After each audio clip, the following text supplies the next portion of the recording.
All right, friends, how are you today? Sunday Fun Day here with your neighborhood spaceman. Honest Aaron bringing you some honest astrology on this June 9th, right? Moving along, the moon is in Virgo all day long, middle of the degrees, starting its opposition over there to Neptune in Pisces, which is fun because Virgo is like the very analytical, the very precise. It's like you're not just a tree, you're a walnut tree, or you're a maple tree, or you're, not just any flower, you're an orchid. What kind of orchid? A ghost orchid. There's very specific. There's a very specific right or very wrong way to do things. This is judgment, the judgment. And it's about grinding, getting to work. So this Sunday is like a busy day. We have busy energy going on today. Right.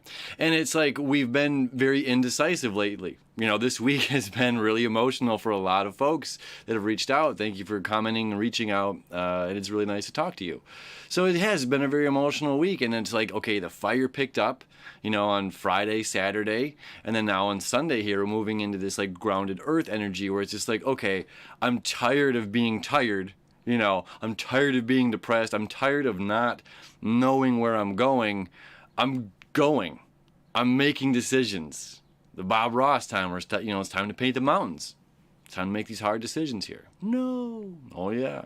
So, right. But we're going to feel like confident doing this. We have energy to do this. And we have this T-square. I'll show you this real quick.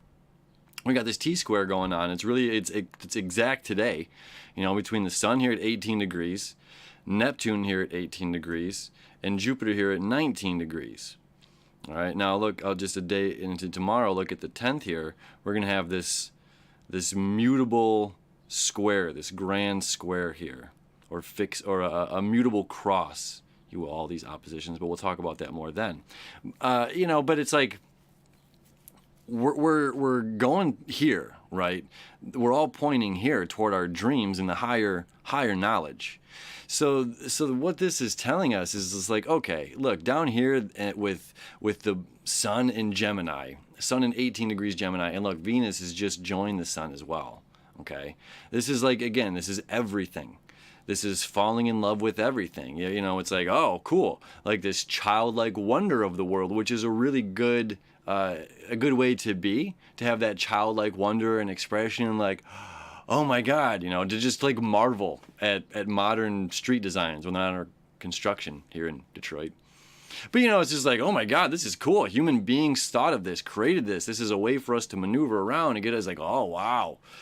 To marvel at things, to be in awe, to get excited about little things that we once thought were like mundane.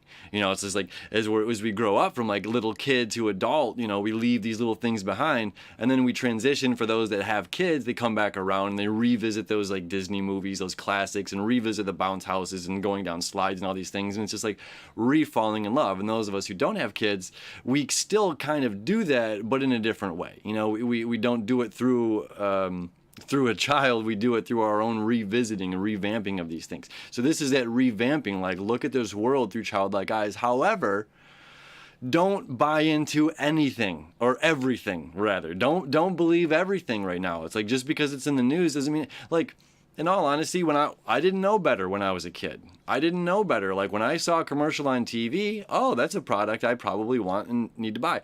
Now, adult Aaron that works in the entertainment industry, that works in the film world, if I see a product, I'm thinking, I'm not buying that. If I see an advertisement on TV, it's just like if you have the millions of dollars it costs for you to put that commercial on television, then it's not going toward the product, or it's overpriced. It's not for the consumer, So it's just like my brain is wired differently now than it was when I was a child. So it's like I can no longer, making those same, impulsive decisions or buying decisions.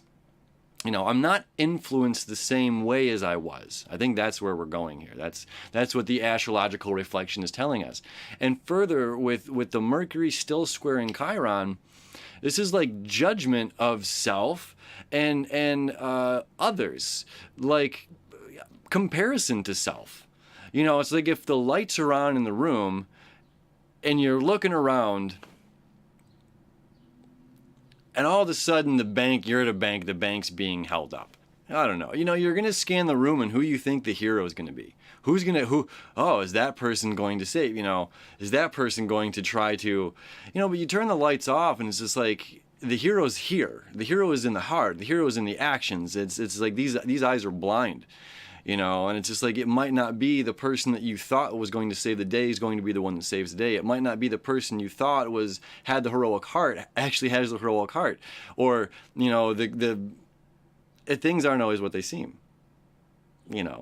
So it's just like not being just judgmental on ourselves and the way that we perceive others and compare ourselves to others. And then further, as we're creating this new world, as we're driving, our own ship, and we're making decisions today toward where we're going, toward our goals, and that gets even tighter and more, really strong on Monday, starting the week off really strong. But as we're doing that, this is like, don't believe everything in this down here Gemini, this multi-faced, not saying Geminis are multi-faced. Again, I'm talking about the big overall picture of the energy, not a specific sun sign. But again, so just going back, what is this stuff pointing to? This is all of the information. This is the very specific information. This is AM radio. This is Mercury's second ruler. This is that satellite radio. Very, very specific, very clean, right? And our opposite here. So this is very, very exact, matter of fact. Again, a very specific plant, a very specific tree, a very specific place, a very specific garden. This over here, this is like all the dreams and all the gardens, and it was a glorious tree, and it was this beautiful, magnificent flowers, but it's not descriptive, it's not specific, it's all of it. Okay, so do you see how that's making sense here? So our emotional moon wants us to be extremely specific, and dreams is saying like, broaden your horizon and use this higher knowledge here to help you broaden that horizon. And all of this information that's coming to light, yes, some of it's really wonderful, some of it's a bunch of BS, some of it's going to be good, some of it's going to be bad for you, and it's up to you to say yes or to no, to decipher in between the two, to get to this higher knowledge, this higher place, to create this life of the dreams that we're going toward. That's a pretty good Sunday fun day. All right. And it tightens up even more tomorrow. So we'll talk about that then. As always, thank you so much for hanging out with me. I hope you have an awesome rest of your weekend. Happy Sunday Fun Day. We'll see you tomorrow.